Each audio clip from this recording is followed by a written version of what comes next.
a thing.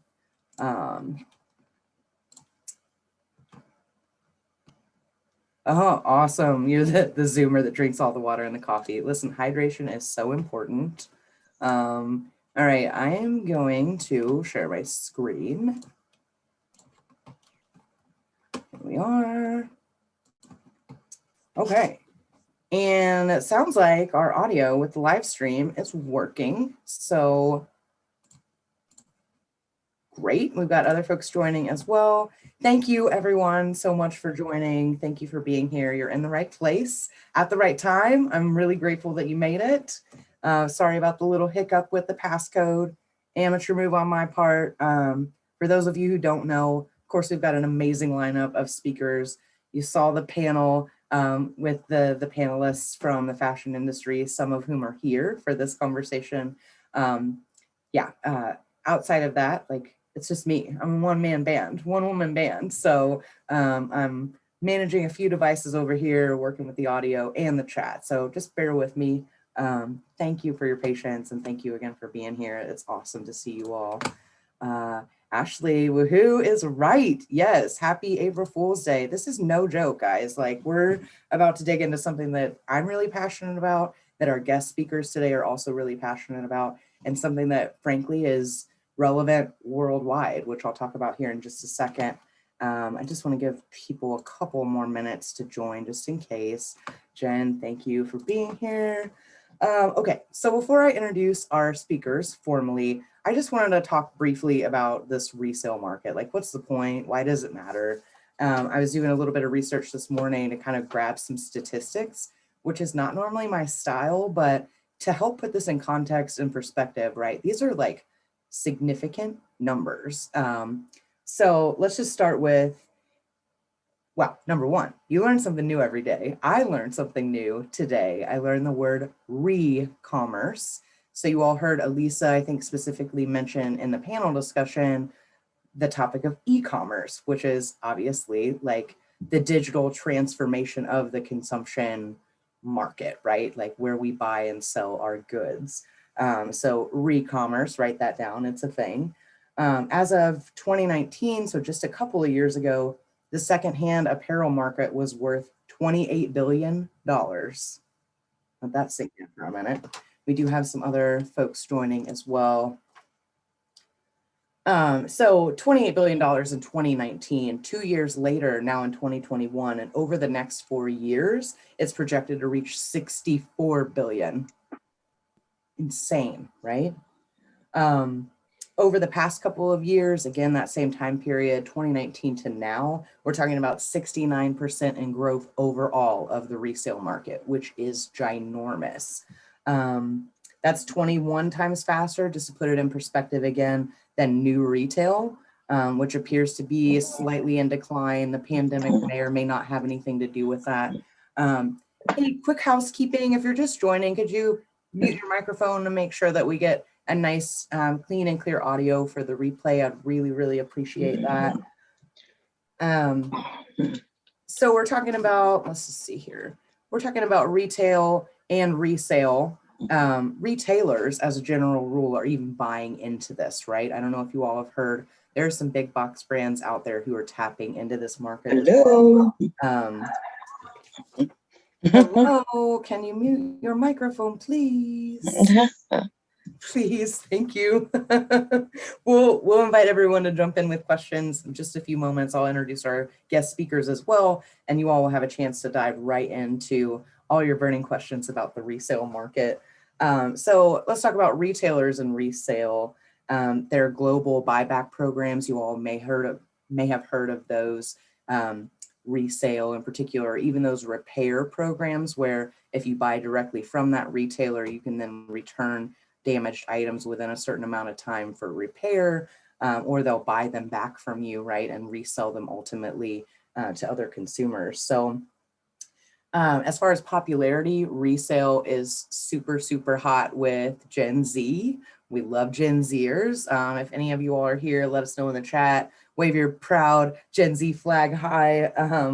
In that community specifically, they refer to this relationship of transactions as peer-to-peer social shopping. So it's kind of like, you know, Nazia mentioned in the panel discussion, shopping her sister's closets and having that relationship. You might have a BFF growing up, or even right now, that you trade things with and swap things with. So this is like on a bigger scale than that, right? But at its core, a similar concept. We do have other folks joining. Here's the big one. I saved it for last. So 2020, right? Mid-pandemic, we're all stuck at home. 48% of Americans, that's almost half of the population of this entire country, bought into the resale market. Largely home goods, as you can imagine, like living room and bedroom, accessories and things like that, like our comfort zones, right? We want those to be decked out when we're on lockdown. So again, that's just to kind of lay the foundation, let you all know like how big this actually is.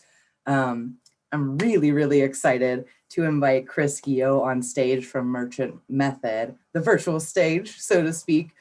She's going to talk to you a little bit more about the resale market. Then we're going to pivot slightly to Jenn Magofña of Sendle, who is going to talk about some of the challenges associated with resale, namely in the context of shipping. So just to kind of tie all this together, right? Fashion as an industry is one of the top global consumers of carbon. So if you're looking at like a triangle or a hierarchy, shipping and aviation are top of that triangle, followed very closely by fashion. So again, this is a big deal. Carbon footprint is a big deal.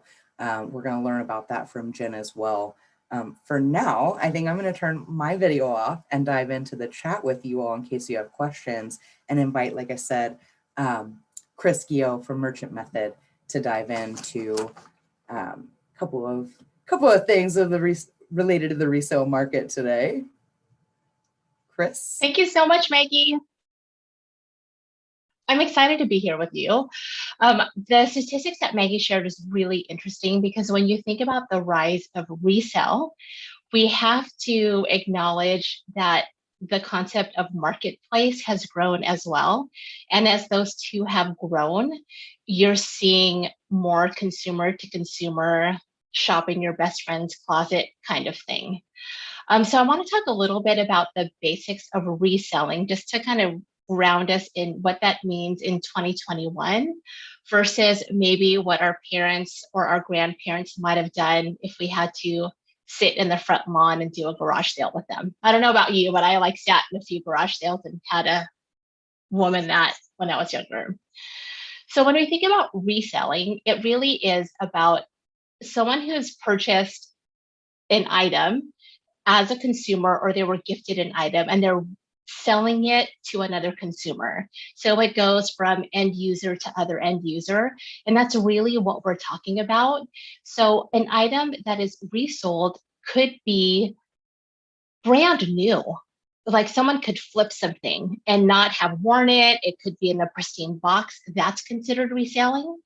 But then also something that I might have enjoyed for 10 years and I'm ready to like let someone else enjoy it, that's considered reselling. So when you think about the apparel, accessories, footwear, kind of all those categories, there's a lot in there. So why do people resell? I think there's like so many reasons. Like, why do we buy anything? Why do we sell anything? In particular, when we're thinking about one individual person who's reselling, it could range from, wouldn't it be nice if I could make a little bit of money from a thing that I don't need anymore or I don't want anymore, but I know that there is still good life to it. Two, wouldn't it be kind of fun to take this whole host of things that I have and do it as a side gig or as a hobby? It could also be, I love to collect. I'm going to collect, y'all. And at some point, I can't collect anymore. So it's time for me to turn that over. So we're seeing vintage here in the chat. We're seeing vintage pieces. And then there are people who have figured out how to make money off of the resale market, whether it's individual items, like single items where there's not a lot, you don't have a lot of pieces of each, or you have time to buy designer at a very deep discount and resell with a higher margin. So there's so like what you could resell and why people resell is really, really broad. And if you want to dabble, or if you're already doing it, you may kind of feel bits and pieces of your motivation in this. When it comes to how people are reselling, I think as we talk about the rise of marketplace, Facebook, about Craigslist was probably like the original one that I knew of, like going online. Like it went from garage sales to Penny Saver to Craigslist. Yeah, LOL, Craigslist. I remember riding the Muni Metro in San Francisco and like taking a right turn and like passing the Craigslist office, the little tiny Craigslist office. Facebook, and then all of the other marketplaces that allow you to do that. Etsy's a really common one. eBay, there are so many marketplaces. And so you can, as well as brick and mortars, you can go to a Buffalo Exchange.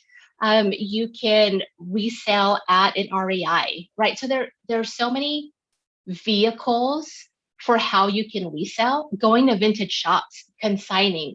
Thank you, Holly, for that. Like I've done a lot of reselling through consignment. And the only difference between us reselling as individuals or as hobbyists or as businesses versus consigning, like the what and the why is pretty much the same. But if you need a little help, or if you have a really big piece, like a big piece of furniture, you might want to go down to Ballard here in Seattle and drop off a big sofa. So the how piece, what I love about the how piece in resale is that it allows you to really dip your toes in that resale market without a lot of commitment, because you can just post something quickly in Marketplace, or you can open up an account in one of these kind of more enterprising Mercari type of things and then sell with a little bit more consistency. And then when we think about when you might choose to resell something, I often think that when you are ready to say goodbye and like move on, sometimes it's particularly hard to wait and hold on to a thing to resell. So I feel like when it comes to the basics of reselling, sometimes the when could be the trickiest. When do you have time to do it? When do you have time to list it or bring it somewhere to sell? When do you have time to ship it or meet someone? When are you going to do the exchange of dollars, right? Either real money or through Venmo or whatever the payment processing is. The when tends to be the most tricky, because as a consumer selling to another consumer, we're ready for it to be done. But sometimes it's not the right time where customers are looking for things. So Maggie says that there's so much that you have to do for staging photos, listings, descriptions. It's a lot. So that timing, the timing and how much you choose to manage should help define the space that you're going to resell in. So before I kind of transition us from like the basics into how much commitment am I willing to sign up for, I just want to say hi. My name is Guillot. I started in retailing very, very young. At 8 years old, I was selling t-shirts at a swap meet with my grandparents. Stacks and stacks of t-shirts. I've been selling for a very long time. I have a long career in apparel, big box apparel. And now for the last 8-9 years, I've been working with small businesses. And whether we're talking about reselling vintage or reselling to make a profit, or we're talking about selling a car or a mattress, there are a lot of things that we can learn from this like consumerist marketplace and really make it our own. So when we think about that, you might want to keep it a hobby, or you might want to like stay away from Craigslist, or you might want to dabble in this staging photos, listing descriptions, measuring everything, packing, shipping. I just want you to think through and appreciate that your level of commitment to something like that can totally be matched to the size of the effort you're willing to put in. Because when we talk about sustainability and sustainable fashion, I'm going to invite us all, including myself, to say, what does it mean to be sustainable in my practice of transitioning this kind of new lifestyle in apparel and accessories, and transitioning maybe my old lifestyle of apparel and accessories. And if the goal is sustainability, I want you picking a selling space or a reselling space. Look, I can't spell. I put find your relling space. We're just going to pretend that a relling space is a reselling space. Find one that feels really sustainable for you. So whether you're a hobbyist or a professional seller, you can absolutely 100% play in this space. A hobbyist might want to stick with a brick and mortar place that would help them, where the buyer might not actually be the end consumer, but it might be a retail buyer at a space like that. So I often think of Buffalo Exchange. There are a few other. Crossroads is another one. Consignment vintage shops like Pretty Parlor is one that I think of often. To opening up an account on a platform that allows you to become and grow into a professional reseller, just think about how much space you want to allocate. When you decide on what your space is, depending on the size of the commitment, just think through the point of like end to end. So for example, if I'm just going to have a garage sale, you might want to promote it maybe the weekend before, and then you take it all the way through to selling, and then what doesn't sell, and then deciding what you want to do with what doesn't sell. That's maybe a 7-day, 8-day commitment. Could be even shorter than that. When you're thinking about doing something a little bit more as a hobbyist or as a like part-time hustle or part-time like fun thing, passion project that you do, it goes all the way up to getting customer reviews and giving and rating buyers if that's part of your marketplace. So I just want you to think about the ecosystem. Drop some questions if you have questions before I get to this last point, and then we turn it over to Jenn, who's really talking about this, the end piece of like, how do you get the goods to customers if you're selling online? So when it comes to like building your foundation, you don't have to be anyone that you're not already. I would suggest this, depending on how you like to organize your personal time and depending on what your interests really are, find a reselling space that matches you as well as can match you right now. So if you really love to just hop on in front of a live camera and you want to sell that way, you can actually totally sell on IG Live, or you can sell on Facebook Live, or in a group of people that resell. If you really enjoy getting to know behind the scenes, join a platform. If you like to interact with people in a really safe way, do something in person, but find one that feels really, really right for you and dabble first. I'm like a dabbler. Dabble first and then build on it slowly over time.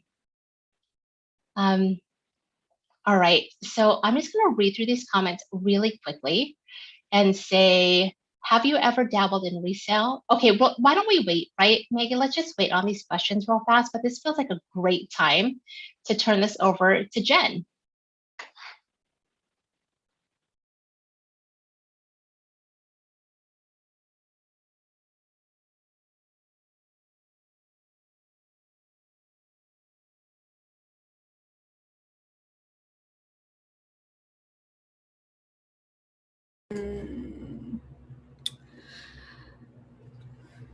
My video is on, but I can't see me.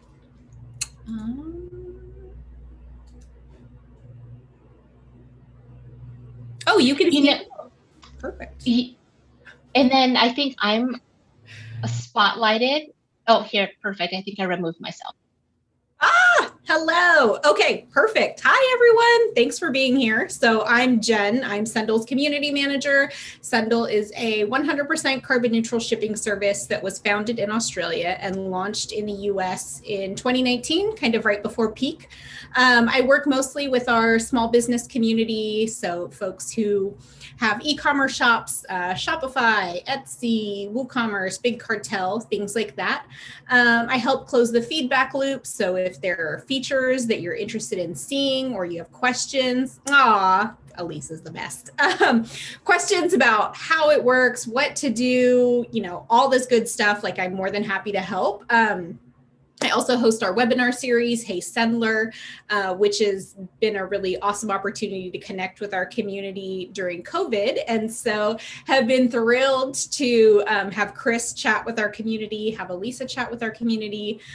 Very excited to be connected to you all through these lovely ladies. So I'm going to tell you a little bit about how Sendle works, what we do, and then just talk a little bit about why sort of investing in your shipping experience could be helpful for sort of the end game of your business goals. So by being 100% carbon neutral, Sendle offsets the packages that you ship by supporting projects through the Self-Pull group. And so we invest in environmental projects kind of all across the world. As a customer of Sendle's, you have the opportunity to pay for to select the project that you're most interested in, which I think is one of the coolest pieces of sort of what it means to be carbon neutral here. And then, like I said, we sort of work mostly with small to medium-sized e-commerce businesses. We also have compostable mailers. We have a really great partnership going right now with No Issue, where if you are interested in winning some free swag, mailers from Sendle, free packages, and sort of creating your own boxing experience, then you can do that by telling us, a little bit about you and your business. What I'd really love to do is spend this time kind of answering any questions that folks have about shipping. So if there are specific questions, thanks, Maggie. A simple explanation of what carbon neutral means for those who don't know. So perfect. Basically, being carbon neutral means that you're sort of offsetting what you're doing. And so you're canceling it out. So you send something, we offset the carbon that's been, emitted into the world is offset by projects to support environmental causes somewhere else. And I love Chris's comment here. Carbon neutrality, environmental impact is important. I love it when I get a package shipped through Sendle. That's so sweet. I love that. It's been really cool to hear folks kind of reach out and say, I just got my first package from Sendle, or I love using Sendle for my small business. Logistically, I can tell you that Sendle offers flat rates based on local and national. And so anything under 150 miles is considered local. Anything over 150 miles is considered national. We don't break things down based on zone. It's based on the weight of the package, and we can ship anything to anywhere in the United States that's up to 20 pounds. So it really is ideal for folks who have e-commerce shops that are sort of selling small goods. So dresses that are beautiful and hand embroidered and made with silk, fantastic. Anything that's being resold. So if you have an Etsy shop or a Poshmark, Poshmark, you have to use their shipping labels, but there are very many different options for you kind of as a reseller or as a seller, what makes the most sense. I love this from a zero waste shop. That's amazing. Yeah, we do have some really cool customers. I definitely have no shortage of things that I want to buy from folks who create beautiful things. So if you have questions, feel free to pop them into the chat. I'm more than happy to answer. I want to leave space for everyone to, sort of ask questions for Chris as well. So if there's anything particular I can answer, please let me know. And then Maggie, I think you wanted to do a bit about virtual thrifting, so wanted to make sure we have time for that too. Yeah, so this is a Q&A, guys, right? We wanted to make sure to kind of set the stage with some context for you, but we're here for you all as resources. So I do have some questions prepared for the ladies today that I've been curious about myself, but let's use this space, like dive in. Also, turn your cameras on if you feel comfortable doing that. Unmute your microphone. Like, I know we can't be in a physical space with one another, but in an ideal world, this feels like, kind of like we're in a coffee shop maybe, or it's cocktail hour, although it's a little bit early in the afternoon, maybe on the West Coast for that. But yeah, dig in. As far as virtual thrifting goes, so we've heard now from Chris on the selling side. And as far as, one of the big challenges with selling, but also on the shopping side is shipping. It drives me crazy. Like the prices, Poshmark offhand is one of the most popular platforms, right? They and ThreadUp, I think, have both gone public, which is huge. But it's a struggle. You might know exactly what you're looking for and you might find a good deal on it. And then you go to make the offer or make that transaction. It's like shipping costs this much. And on top of that, there's the cost of like the environmental aspect as well, the environmental impact. Solutions like Sendle, I was speaking with Jenn offline about this, like we need those larger corporations to get on board, right? Like Sendle is serving small businesses right now. And as a model that's scalable, on from a global standpoint, I can't wait to see it grow. We need that solution. I'm really grateful for Sendle. I use it in my own business when I send care packages to clients, and everyone that I speak to now that's like in the local area, I'm trying to push in that direction because it's so, I almost said the word novel, but it's like revolutionary. Like we've been waiting for this. The timing is right. As far as like environmental impact, it might be a little late, but better late than never. Right? You've heard that cliche before. So from a, let's see, virtual thrifting standpoint, I just want to make it clear that it's accessible and possible to shop for items online and not necessarily try them on. I know that sounds risky and probably crazy, but Chris mentioned like all of that upfront work that sellers put into their product listings, right, include measurements, right? And one of the coolest things about resale or this social sort of re-commerce space is you can reach out to the individual as an individual and say, hey, can you tell me what the armpit to armpit measurement is, or what's the length of the inseam if that information isn't readily available on the listing?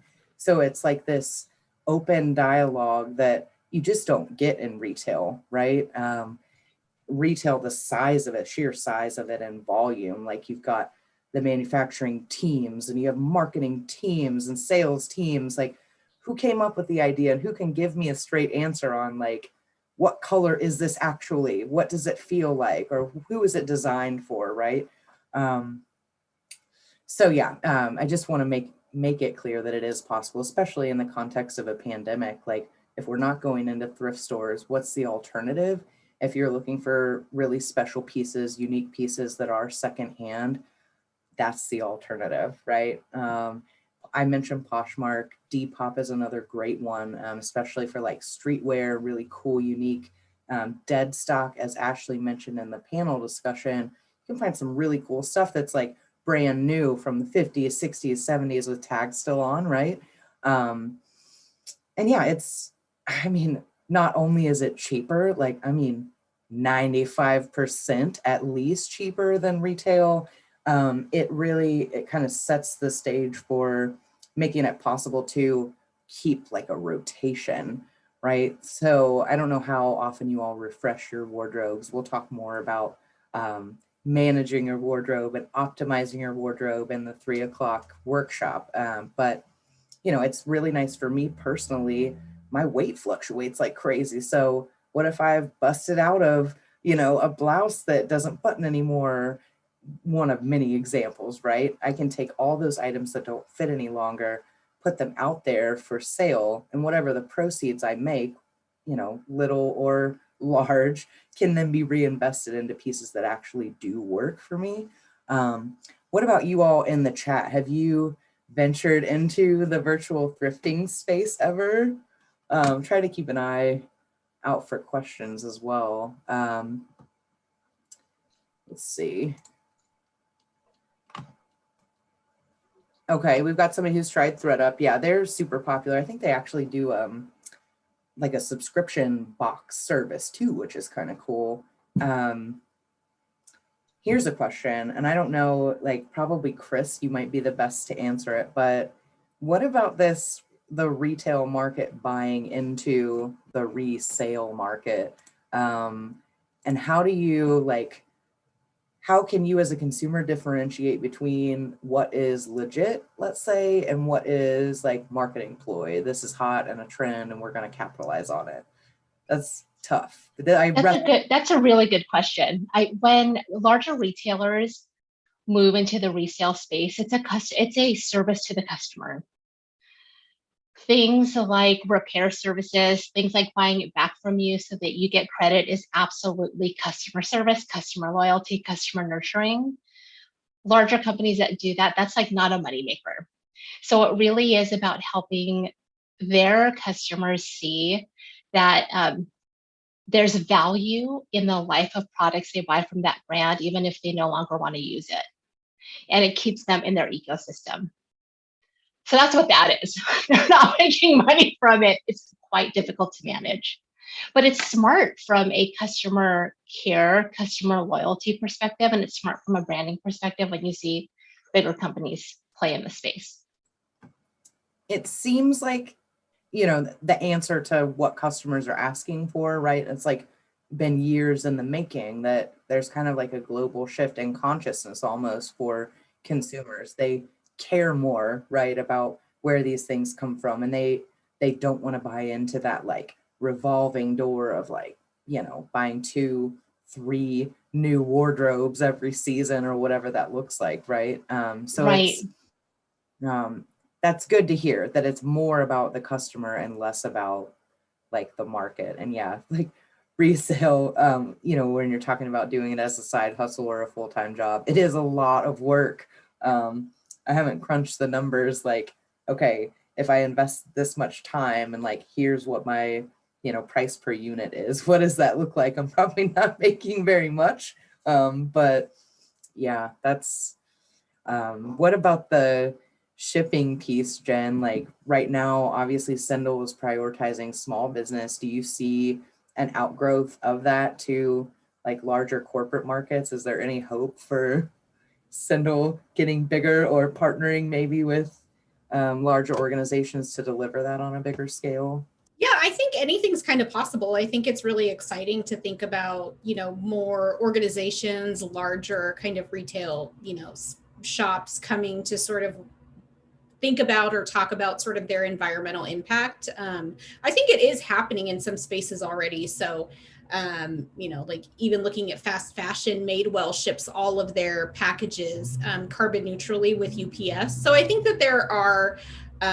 organizations, there are retailers, there are large companies who are sort of doing these things right now. I think the next step is sort of what comes beyond carbon neutral, right? And there are definitely companies who are looking at what that means. If you are an Etsy seller who also uses Sendle, you kind of have a double offset because Etsy offsets all of their packages as well. So you kind of double negative, or, you're like carbon positive, whatever the terminology is that folks are using kind of in the industry right now. Yes, definitely really cool about Etsy. So I think that, there are things that are happening, and there's, ways that you can sort of, talk about your impact or look at your impact regardless of where you're shopping. But yeah, I would love to see sort of more retailers kind of take that aspect of responsibility or, social responsibility. I think also when you're talking about sustainability and when you're looking at carbon footprint, you're talking about intersectionality. I mean, you have to sort of look at the environmental impact on communities of color, on, it's a lot more than just saying like, hey, we're doing a good job. And we need to start asking, more questions. And there's great folks that are kind of leading. Yes, totally. It's a fine line between green labeling and actually informing customers. There are some great B corporations who are really like leading the way, leading the charge, or Patagonia has done some really cool things with their like anti-Black Friday, actually closing, and Allbirds has like a really great plan that's coming up, in the next couple of years. I think H&M actually was looking at sort of doing more sustainability things. And there were some questions about like just saying you want to be, net neutral by 2040, but not really thinking about like consumers are asking questions, which is amazing. There's more responsibility on retailers, which I also think is amazing. So yeah, I think that there could be a really cool opportunity for Sendle to grow and work with, bigger companies and everything. But right now, the like bread and butter of what we do and why we do it is for small businesses to really sort of help level out the playing field so that people aren't super concerned or worried about, rates and, reliability, and, having sustainability be a part of that right away is wonderful. Go ahead. Oh, sorry. Please. I just wanted to answer Ashley's question. Is that there's like a conversation between Ashley and maybe Holly about sizing. So here's my hot tip. I think, and it's something that I just learned after having something custom made here in the US. It was like a really lovely investment. And I didn't size myself well. So it was just like a bad size. Just, Valoria is in Pioneer Square. On their website and in their stories, one of the co-owners, Chica, provides a lot of really great content about how to actually measure your body and what that might mean on garments.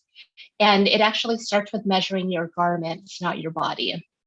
And so like by learning how to, trying a few things and figuring out what your favorite pieces or the pieces that you like the fit of, and how other people are providing measurements of the garments that they're selling, you're more likely to get a better fit. So I would check out that it's on their site, and they even have a little kit that will teach you how to measure yourself. That like one-time investment in your knowledge of your fit is going to be worth it for you, whether you're buying vintage online or you're getting something made. Yeah, I would say that's a very, hot tip ×2. I also did the same thing where I had something custom made, did not measure myself correctly, and I actually just sendled it to a friend who it fits better, which is amazing. But it is, difficult to sort of put in the time and the money into something that's like handmade and you feel really good about it, and then the sizing doesn't work. And so, taking the time to, I just want to, co-sign what Chris said, because it's very smart. Speaking of like hacks, clothing hacks, so absolutely check out Valoria in Pioneer Square, definitely. And if you want like a scrappy DIY, you can do this really quick at home. It's not a kit, but it's kind of like a workable guide, infographic style resource. I'm happy to share that with you. It's called 3 Numbers That Are More Important Than Your Size. So like we all know what's on the tag is BS, like it's arbitrary, inconsistent, brand over brand. It's just like, you can have a size 14 in 6 different brand jeans and they all be different on the same body. It's wild, right? I would love to share that with you all. It involves you might enlist the help of a partner, but you can totally, like I said, DIY, which I'm all about. So let me know if you all want access to that. I'm happy to share it. Jen, I was going to ask you briefly about some of the small businesses that Sendle is working with. So obviously we're talking about sustainability and style and kind of the intersection of those two things. Are there any, I don't know if you want to mention specific brands, like it's not so much about like playing favorites with your customers because we love them all, right? But are there any that you want to call out in particular that we should be aware of from like the Northwest area? Yeah, definitely. Hello, Valoria. Valoria is amazing. They're one of my favorites. Actually, their send a gift function is kind of my favorite way to gift right now. And so I love kind of the fact that they let you curate a really special kind of, box. You could pick a card, they write the note. It's really sweet and feels very touching and heartfelt. Elisa is a Sendle customer, and so really excited to have been able to chat with her about sort of her vision and bringing her business to life. The Eco Collective in Ballard is a Sendle customer. And so, yeah, we have some really cool customers. Like I said, I have no shortage of amazing things that I want to buy or have for my house and home. I think who else?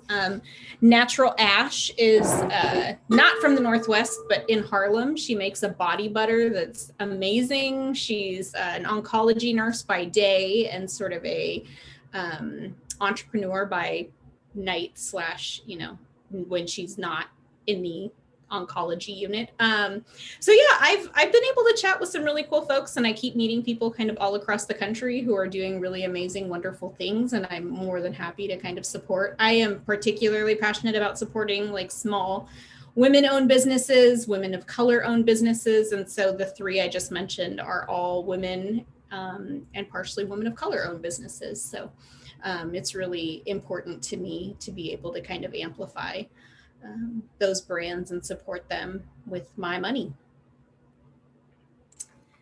Love that.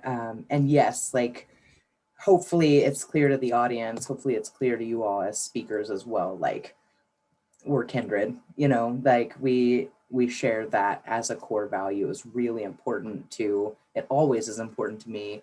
Like whatever little privilege and platform I have, like use it to lift you all up, right? Lift each other, fellow women, but particularly women of color up. And I think this is a super cool opportunity to do that. I'm grateful that you all are here, willing to share your time and insights. I'd love to pivot like just a little bit to kind of the personal side of things, where this whole event is all around style. We talked about sustainability. We've talked about selling, shipping, and shopping a little bit. Can you all give me like maybe a sneak peek inside your personal closets, like the most recent item that you thrifted perhaps, and where you got it, what it was, or maybe like your favorite of all time piece that you've thrifted? I would love to know. Oh, Elise is like, I'm in. I've got an answer. So ready. She's like, yes, here I am. Show us.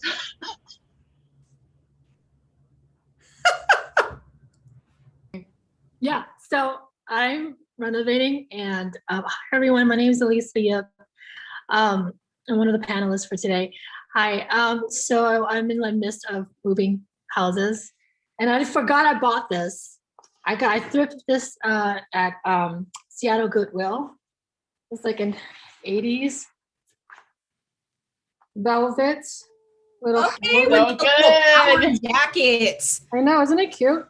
And what's so cool about it is, are they pearl studs? Pearl studs, and it can be, has a little peplum. It's timeless. It has a little bit of that tiny, delicate pearls. So it's kind of like, it's feminine. It's still me, but it's still like, look at the sleeves, still modern. And yeah, and the best thing is it's only $8. That is amazing. Okay, Elisa, how would you wear this? Because I feel like you're also so good at the low neck thing of like making it look chic and sexy at the same time. So teach us your ways. Oh, wow. Okay. I would definitely would not wear it without anything. I have to wear something underneath. I'm not that daring, but I would layer this sleeveless turtleneck from my brand Game. And it's a bodysuit, so I can wear it just like what I'm wearing right now with denim. Oh, kitten heel. And then I can also wear it with like a tulle skirt for a holiday party. Or I can wear like some killer leather leggings I own with some knee-high boots. I love this. Here for all of the fashions. I'm like tingling. That's my jam. Like, I can't believe that it was like accessible. Like you brought it and showed it on screen. This is just. I had it. It was stuck in a plastic bag, and I've been in this house for like 6 weeks, so I forgot about it, and I had to move out today. I found it. I was like, perfect. And you guys were talking about like thrifting and reselling. I love thrifting. It's like my favorite thing to do. Some people like to shop where things are handed to them. I just like digging and like finding a good deal. And I'm like, yes, maybe it's like this Asian part of me, like, I like good deals. And the cheaper the better. Yes. This is true. Love it. And we're going to see Elisa in the 3 p.m., which is in just 15 minutes from now, the capsule workshop. We're going to see more, hopefully, behind the scenes, what she's got in her closet. We'll also bring Nasia from Transcend on screen as well. And I have something really special for you all planned. It's like literally just out of my reach, but I'm not going to show it to you now. We have to wait 15 minutes. We're going to take a quick break, refill your drink, go to the potty, whatever you need to do, wrangle the children, let the dog out, whatever you need to do. We're going to reconvene with this exact same Zoom link. So you don't have to go anywhere. Turn your mics off and camera off, and we'll resume with our Build a Conscious Capsule workshop here in 15 minutes, which I'm really excited about, you all. Thank you, Chris. Thank you, Jen, Elisa, the bonus surprise at the end with the pearl-studded blazer. This is just, I'm really grateful to you all, and super thrilled that you were able to make it today and share your, like I said, insights and experience from kind of a 360-degree perspective on the resale market. This is just awesome. So thank you all so much. Thank you, everyone. Thank you. So good to be here. Appreciate you all. Everybody in the chat, thanks for engaging. Thanks for being here. We will see you again in about 15 minutes. Thanks.